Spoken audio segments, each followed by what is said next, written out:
नमस्कार दोस्तों, स्वागत है आपका हमारे यूट्यूब चैनल हॉरर कहानी में। आज की कहानी होगी बंगला नंबर 17 भूतिया घर।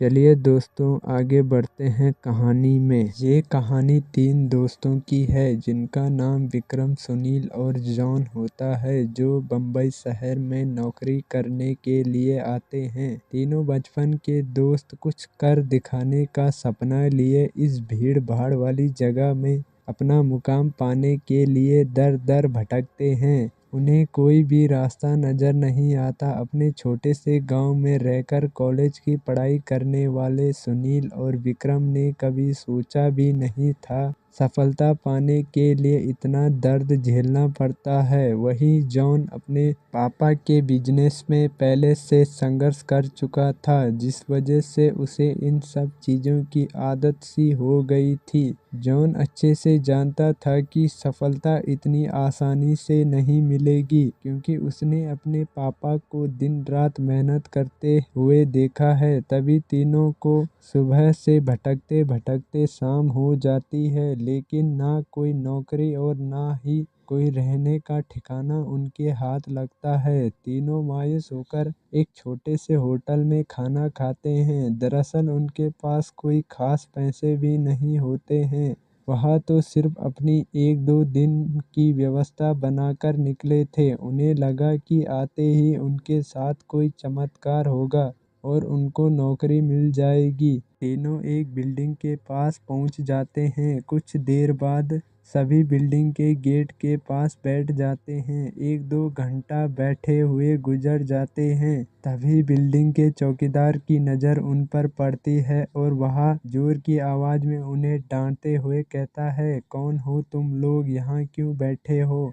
तीनों अजनबी, शहर में किसी को नहीं पहचानते और ना ही उनका कोई ठिकाना है। तीनों अपनी जगह पर जल्दी खड़े हो जाते हैं, अपनी बात चौकीदार को बताते हैं। चौकीदार को तीनों की हालत देखकर उन पर तरस आ जाता है। उसे एहसास होता है कि कुछ साल पहले वह भी ऐसे ही काम मांगने आया था। तब किसी ने उसे सहारा दिया था और आज कम से कम वह इतने बड़े शहर में छोटे से काम के साथ जीवन यापन कर पा रहा है।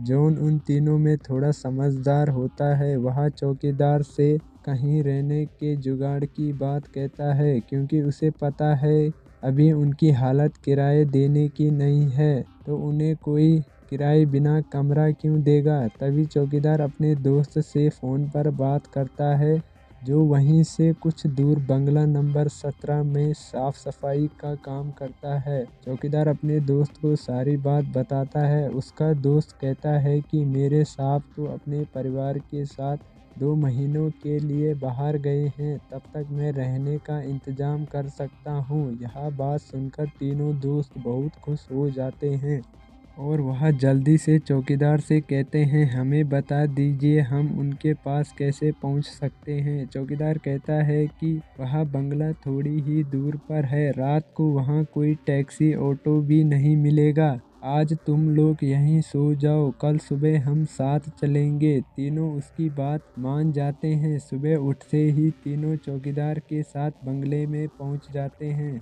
बंगले की खूबसूरती देख तीनों दोस्त हक्का बक्का रह जाते हैं। उन्हें यकीन ही नहीं होता है कि उन्हें इतने अच्छे बंगले में रहने का मौका मिलेगा। बंगले का नौकर तीनों दोस्तों को गेट रूम में ले जाता है। तीनों दोस्त रूम में पहुंचकर राहत की सांस लेते हैं। जल्दी से तीनों नहाकर तैयार हो जाते हैं और काम की तलाश में निकल जाते हैं। अब रहने का ठिकाना लग चुका था। तलाश थी केवल अच्छे काम की, जिससे उनका गुजारा चल सके। लेकिन आज भी साथ वही होता है। सुबह से शाम हो जाती है, लेकिन तीनों हताश होकर अपने स्थान पर वापस आ जाते हैं। नौकर तीनों के लिए खाने का इंतजाम करके रखता है, जिससे उन्हें बहुत ही राहत मिलती है। आज तीनों दोस्तों के लिए बंगले पर पहली रात होती है। रात को 12 बजते ही अचानक विक्रम की नींद खुल जाती है और वह अपने आप को बंगले के तय खाने में पाता है, जहां पुराना सामान इकट्ठा करके रखा हुआ था। उसे समझ नहीं आता कि वह यहाँ कैसे पहुँचा। तभी वह घबराकर अपने दोस्तों को आवाज़ लगाता है, लेकिन किसी को कुछ सुनाई नहीं देता। तभी उसके कानों में सब कुछ सुनाई देना बंद हो जाता है और सिर्फ एक औरत के रोने की आवाज़ आती है। विक्रम चिल्लाकर पूछता है, कहाँ हो तुम, क्यों रो रही हो। अगले ही पल विक्रम अपने बिस्तर में होता है। वह डर के कारण पसीने से लथपथ हो जाता है। वह अपने दोस्तों को जगाता है। सुनील और जॉन उसकी बात का मजाक उड़ाते हैं और कहते हैं, तुमने कोई सपना देखा होगा, इस बंगले में हमारे अलावा कोई भी नहीं है। विक्रम भी अपने दोस्तों की बात पर यकीन करके इस घटना को बुरा सपना समझकर नजरअंदाज कर देता है और वह सो जाता है। सुबह उठते ही तीनों दोस्त फिर से तैयार होकर काम ढूंढने के लिए निकल पड़ते हैं, लेकिन जैसे ही वह बंगले के गेट से बाहर निकलते हैं, अचानक कोई औरत आकर विक्रम को चिट्ठी देती है, जिसमें लिखा होता है, तुम इस पते पर जाओ तो काम मिल जाएगा। और औरत अचानक भागते हुए उनकी नज़रों से ओझल हो जाती है। तीनों दोस्त सोच में पड़ जाते हैं कि हमें काम की ज़रूरत है। यह इस औरत को कैसे पता, लेकिन तीनों को काम की बहुत ज़रूरत होती है। उन्हें लगता है कि भगवान ने उनकी मदद करने के लिए किसी को भेजा होगा और तीनों उसी दिशा में आगे निकल जाते हैं जहाँ का पता उस कागज़ में लिखा होता है। यहाँ पहुँचते ही उन्हें एक बहुत ही बड़ी बिल्डिंग दिखाई देती है। दरअसल यह बहुत बड़ी कंपनी होती है और तीनों कंपनी के गेट पर पहुंचते हैं और वहां के सिक्योरिटी गार्ड को चिट्ठी दिखाते हैं। सिक्योरिटी गार्ड चिट्ठी नियुक्ति विभाग के पास भेज देता है और जैसे ही प्रबंधक को यह चिट्ठी मिलती है तो उसमें के मालिक का हस्ताक्षर होता है। वह उन तीनों से पूछता है, आप हमारे मालिक को कैसे जानते हैं।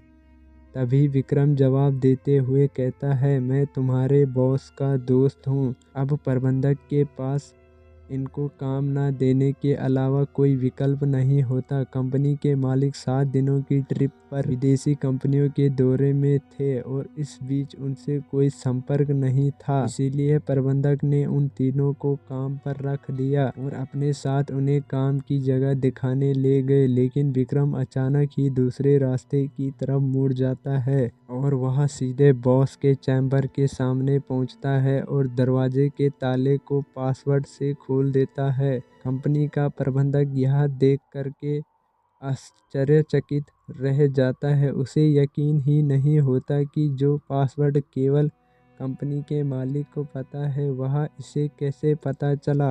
अब प्रबंधक उसे कोई खास आदमी समझने लगता है। उसे पूरा यकीन हो जाता है कि हो न हो यह व्यक्ति बॉस ने भेजा हो और वह उसे बिना रुके हुए अंदर जाने की इजाज़त दे देता है। जॉन और सुनील यह सब देखकर समझ नहीं पाते कि विक्रम को यह सब कैसे पता। तभी अचानक विक्रम सभी को बॉस के चैम्बर से बाहर जाने को कहता है और चैम्बर का दरवाज़ा बंद कर देता है। कुछ ही घंटों के बाद प्रबंधक को बॉस का फ़ोन आता है और बॉस प्रबंधक से पूछता है कि मेरे कंप्यूटर को किसी ने इस्तेमाल किया था।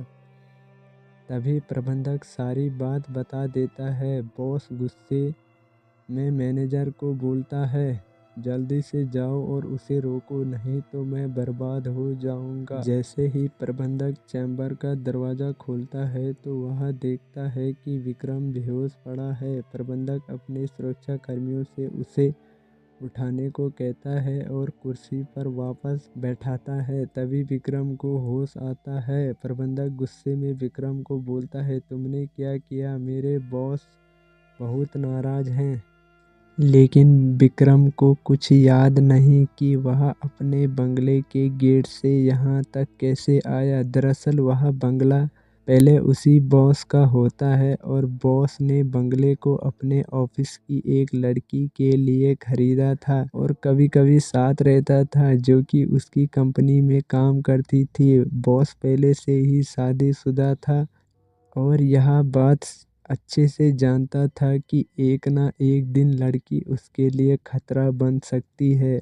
इसीलिए वह उसकी निजी अश्लील वीडियो रिकॉर्ड कर लेता है और जब एक दिन लड़की को यह बात पता चलती है तो दोनों में खींचातानी करते हुए लड़की के सर में चोट लग जाती है और वह दम तोड़ देती है।